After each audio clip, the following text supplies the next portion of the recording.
Mr. President, welcome to Deutschland. But we just want to know from you, what do you hope to achieve with this visit to Germany? Well, I had hoped that we would meet both the private sector as well as government officials, which we did. And in Frankfurt as well as in Berlin, we've been able to sign MOUs with various players, particularly on two fronts. The first, we've been able to sign MOUs to do with marine sector, transportation on Lake Malawi, and how to manage ports and stuff. So in other words, you're trying to attract more investment opportunities for Malawi. Absolutely. And do you believe this will make a difference in terms of boosting the Malawian economy? Yes, we believe so. In fact, making sure that we make it easy for people to travel using the lake, send out goods, receive goods, as well as make sure that the pricing of such is low, because getting goods and services using the road transport has had its own ill effects on the economy. And so when this is done, it's going to help out with agriculture in terms of bringing in much easier fertilizers and other imports.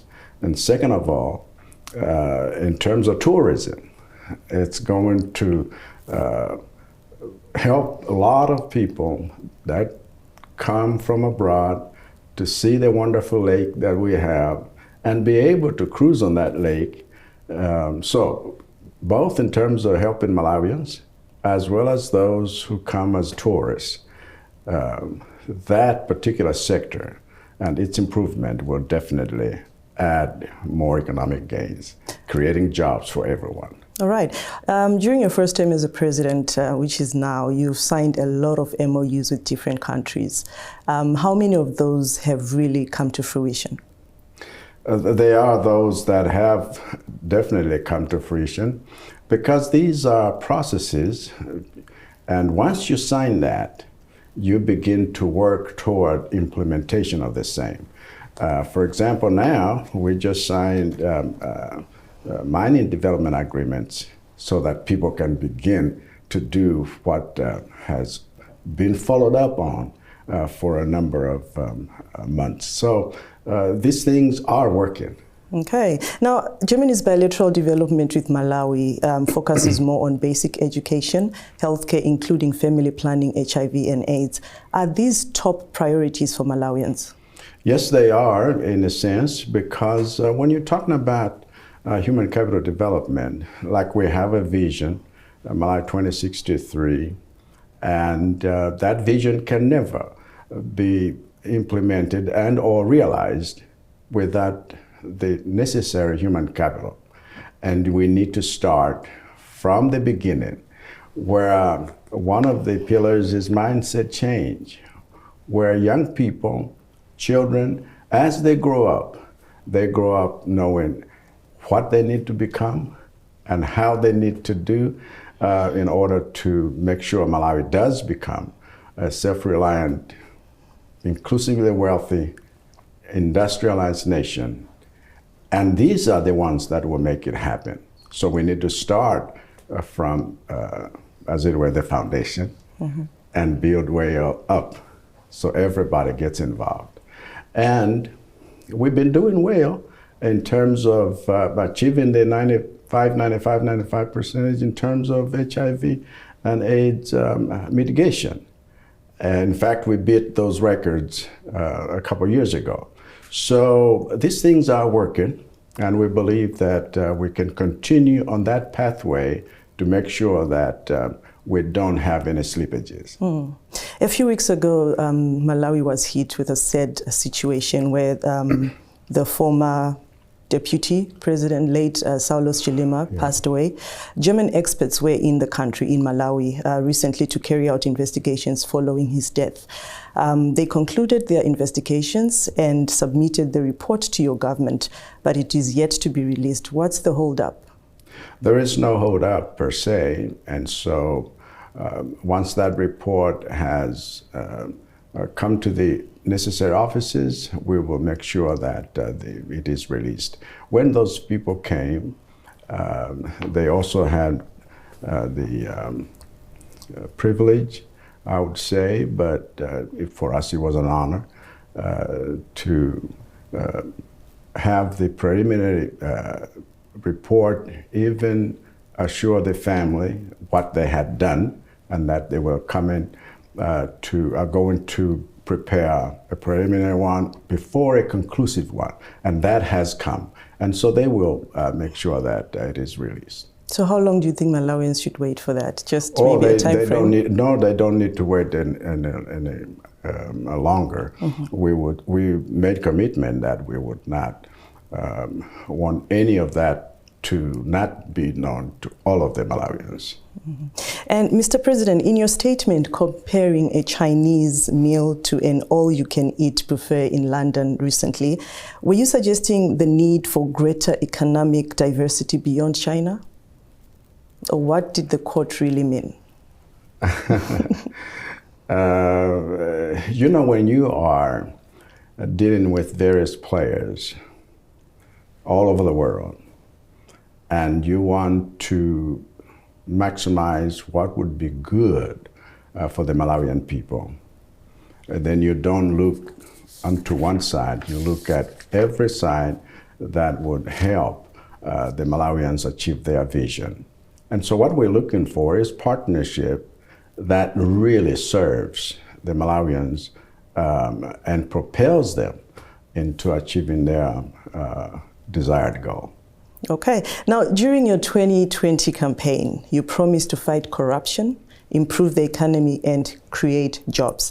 How would you, in your own personal capacity, assess your administration performances on these promises?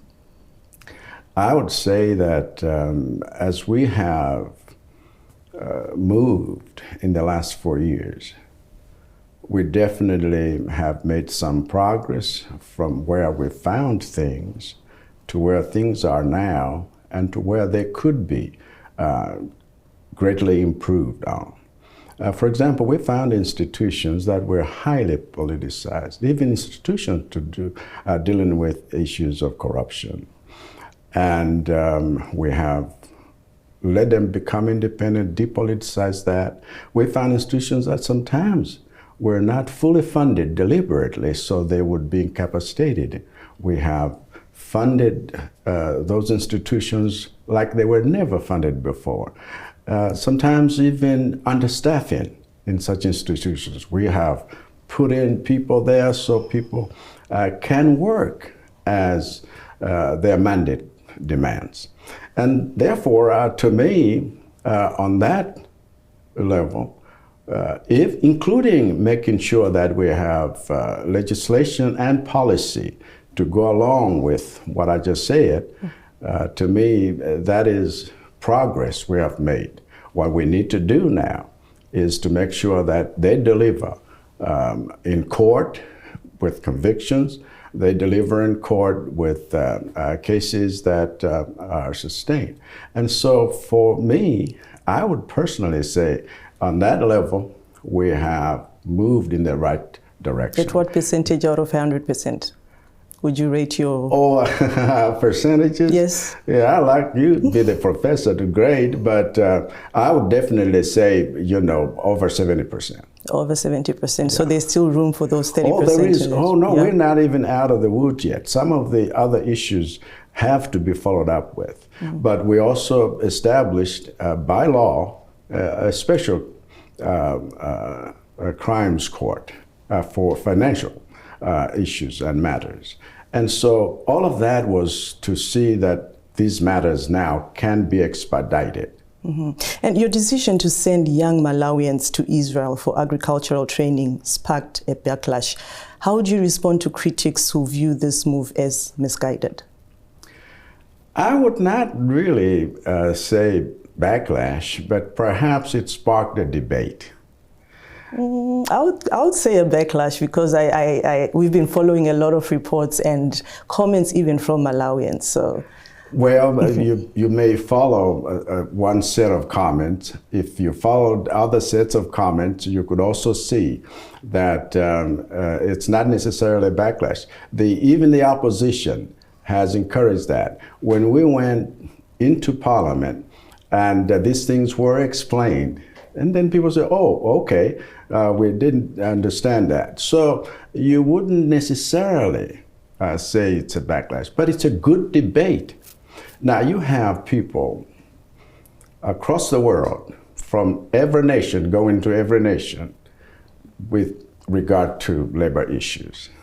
And so it would not necessarily be something controversial when a Malawian or when Malawian government goes into an agreement with another government like it did with Israel. There are people and their agreements from different nations going across the world to work. We have Germans all over the world working. It's not controversial. All right. Unemployment remains a challenge in Malawi. What happened to the 1 million jobs you promised when you were campaigning to become president of Malawi? Truly so. And I can tell you that what we have done, even what we are pushing, in terms of agricultural productivity, in terms of tourism and mining, in terms of infrastructure development across the country, and in terms of making sure there is financing for young people, like the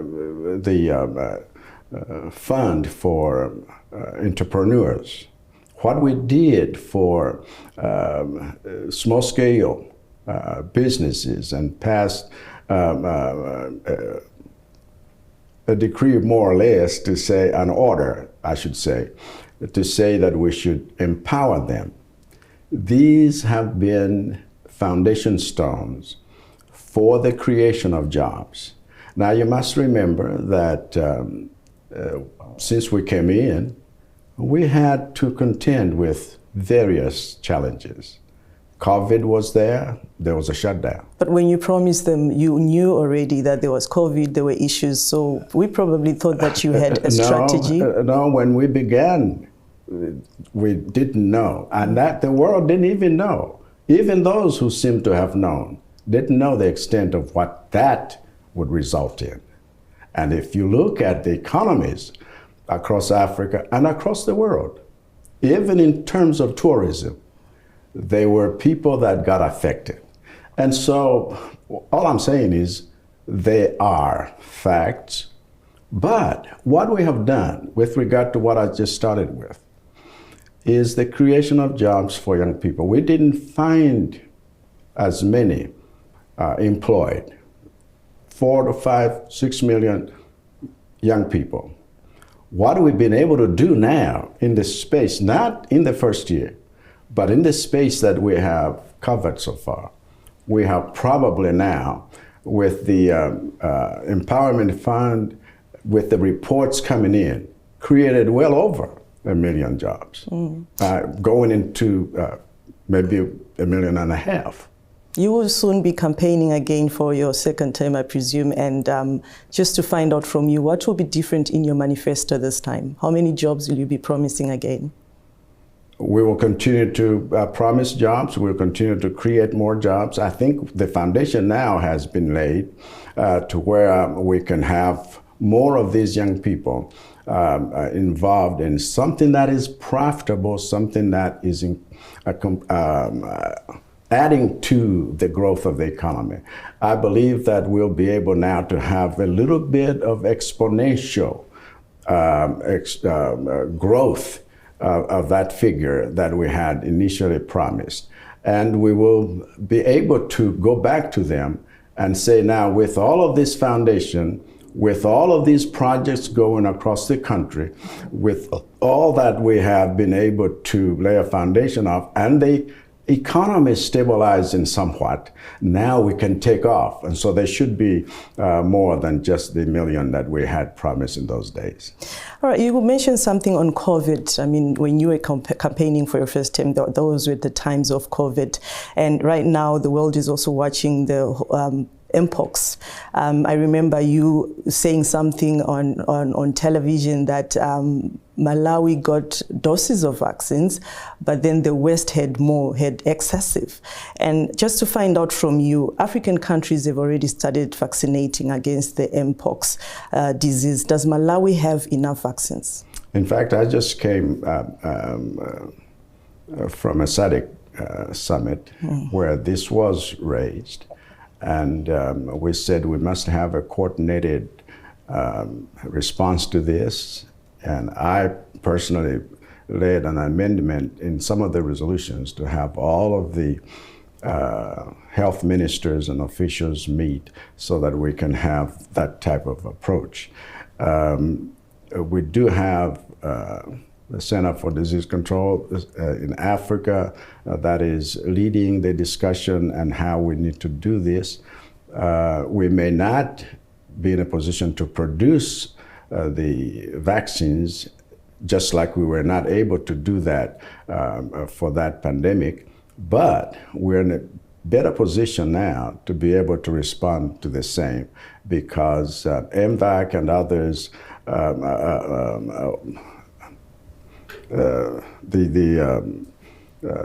vaccination folks, they are really wanting to help with everyone that is needing help.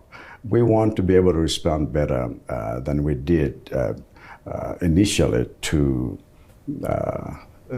COVID. But I have hope that even as this seems to have created such anxiety, that now our people are able to single out specific responses to make sure that we have equitable availability of vaccines. You just mentioned that you were in Zimbabwe recently at the SADC summit, and from there you went to Italy, now you are in Germany. Many Malawians complain about your frequent travels, saying the money could be used to develop the country. What is your comment on that? If you were able to see the reasons for my traveling and why, and what is getting back to Malawi, you can never compare with the money spent in that travel. For some time, because of the tragedy we experienced, we canceled trips. But every time that I have moved out, we have made sure that there is better dividends for Malawians. And that's what has happened. Is it clear to them, though? Do they understand your struggles? Because I explain. Not everyone can understand. You need to talk about it. You need to continue talking about it. But when they begin to see the fruit manifest, right now, people are beginning to say, oh, okay, so we now understand why you did this or why you did that. It is not always possible for everyone to be on board first time, not even second time sometimes. And so part of what leadership does is to continue to teach, to educate, to explain, and to never take offense when people ask questions or when people criticize, but to be able to be open and to say, this is the reason and this is what I've come with. So how would you address those ones calling you a globetrotter right now? How do I address them? Yes, on this interview, I am part, and Malawi is part of the community of nations. And no nation at this time, whether they are facing climate challenge issues or pandemics, no nation can be isolated. Even in economic development, we want sovereignty to be understood, that it does not mean a nation is self-contained. And when people understand those things, they will then see how my relationships with Tanzania, Mozambique, and Zambia and Zimbabwe in that region, and then the rest of SADC, these relationships are critical. And so going out to meet with fellow players is essential for Malawi's own development as a land-linked country. Now, Malawi recently legalized the cultivation of cannabis. You mentioned a little bit on agriculture recently for industrial and medicinal purposes. What inspired this decision, and how has it been received? There were a little bit of controversy because sometimes marijuana and what people do with that, on one hand, is not necessarily understood in terms of medicinal benefits that come from the same. And so this is a continued process of educating people to say, you know, you don't necessarily throw out the baby with the bathwater. Let's talk and let's come together and let's explain why this is so. I have found that when you do contact and dialogue, rather than condemnation outside of the facts that you need to have in order for you to make your decision, I have found that contact dialogue works all the time. Even when people question certain things, I say, would you come over? Maybe we can work this out. Maybe we can use your idea to make this work. So we've begun with very, very high fees for people to even get a license to cultivate. And then we discussed those things. We said, no, it means that most Malawians cannot participate. And so we had to review some of those policies. But the idea is to really to unlock that aspect of what we would need in terms of medicinal benefits, but also creating more jobs and getting people openly involved in cultivating a crop that was hitherto condemned. Yeah, absolutely, especially coming from you as a theologian, you know, talking about cannabis. But what's the progress like? Has Malawian farmers already started growing cannabis? There hasn't been that much progress, but some have started. And so we would want to still encourage people to get involved. However, some of the products that have already, because some people have set up small businesses and supply chains where they are showcasing what you can do with that. That is being beamed in Malawi. So people begin to see, oh, okay, we can get this from the same. We don't have to be smoking it. Now, former President Peter Mutharika has announced his candidacy for the 2025 election. What is your greatest worry about his return to the political stage, if any? What do I do? What? Are you worried? Are you scared? Are you excited? Tell us how you feel about that. Oh, I see. Let him come. Let him compete. We have competed before. Yeah? I'm not worried at all. Are you sure? It is a democracy.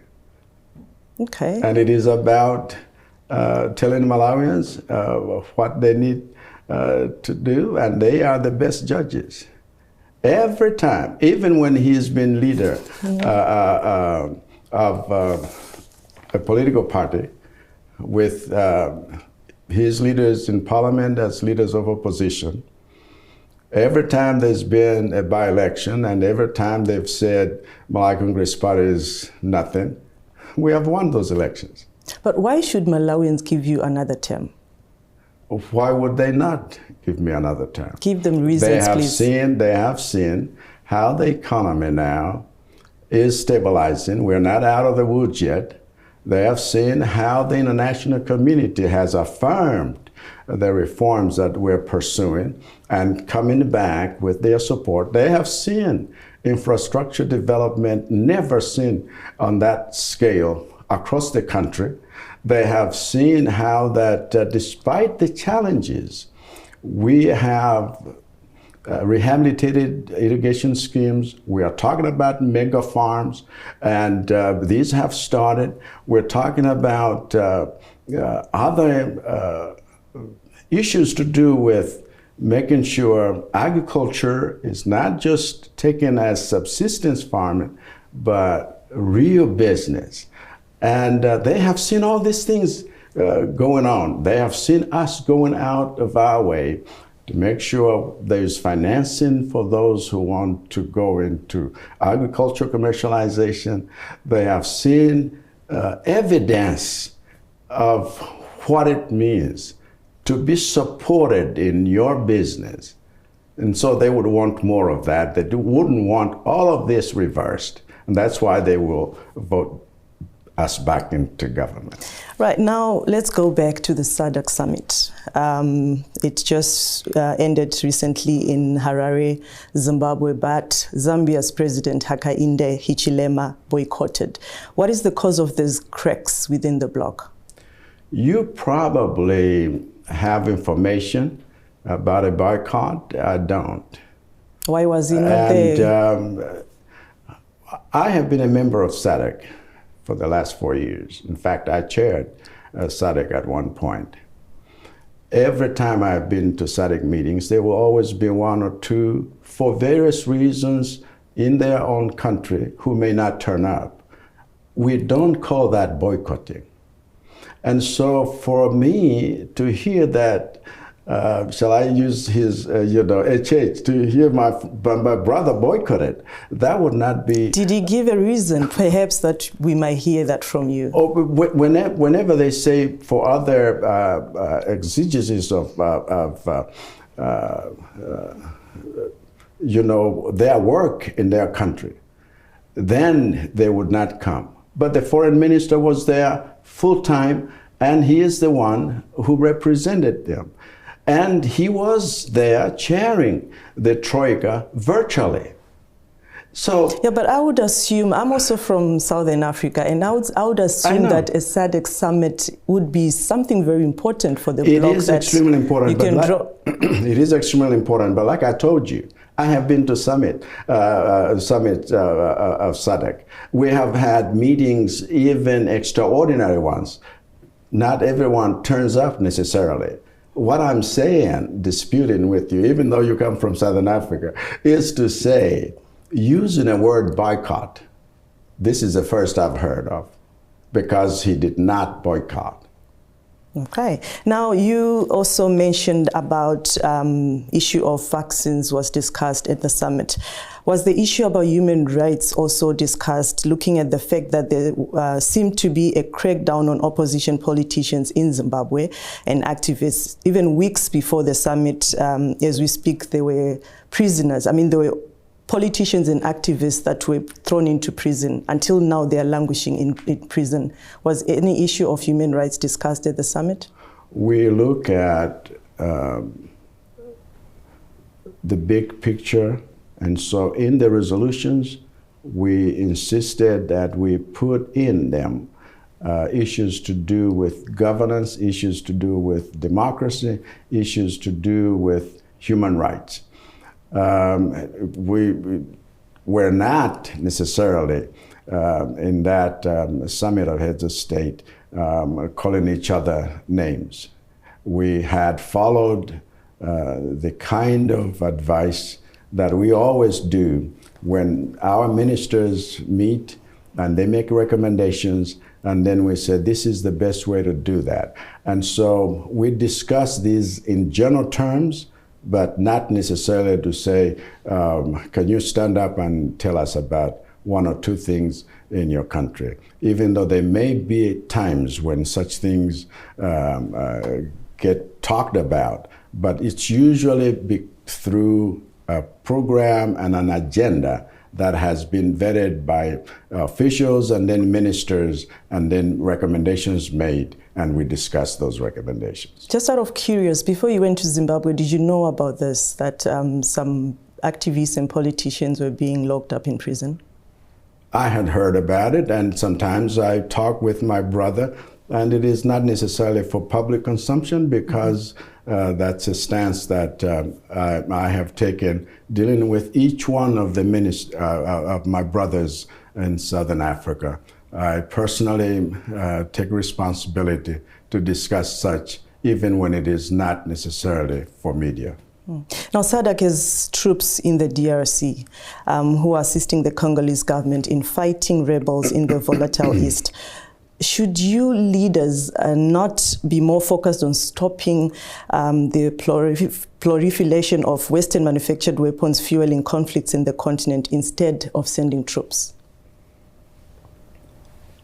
I don't believe that it is an either or. You know that peace is a prerequisite for development, and when something has already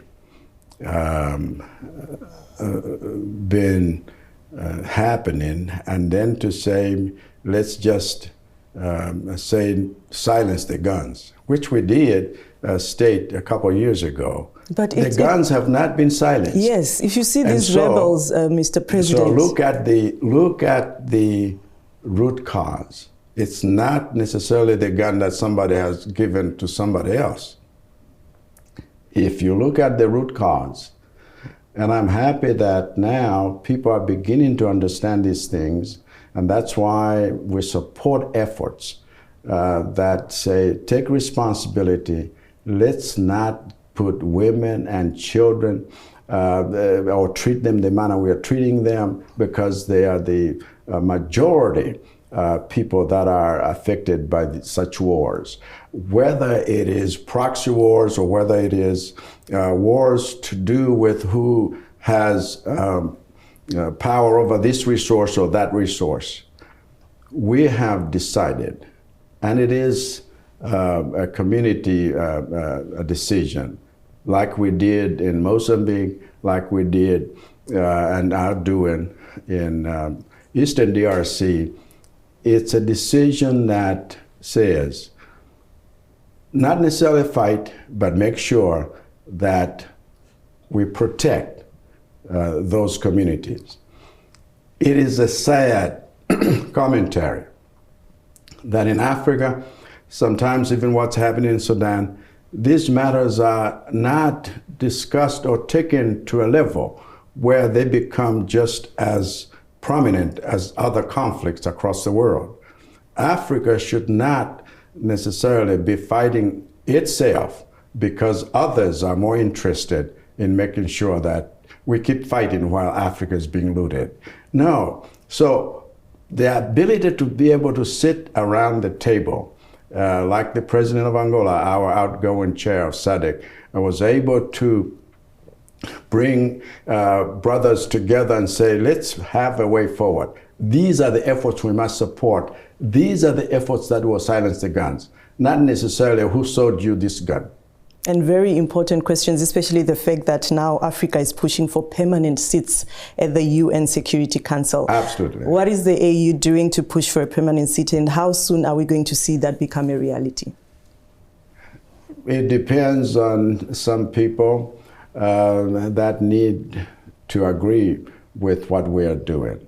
When the UN was established, none, maybe a few, but really we were not part of that agreement and that arrangement, and we've been pushing for a reconsideration so that Africa now become bona fide participants around the table, particularly in the Security Council. And so again, every time I've been able to have a chance to speak up, I raise those questions. But I understand how some of these things are. It's not necessarily because we push. It's somebody who needs to agree to the changing of the rules. And the way this thing was really formatted at the beginning is not good for a rule-based multilateral agreements like we push for in this day and age. President of Malawi, Dr. Lazarus Chakwera, thank you so much for joining us today. You're most welcome.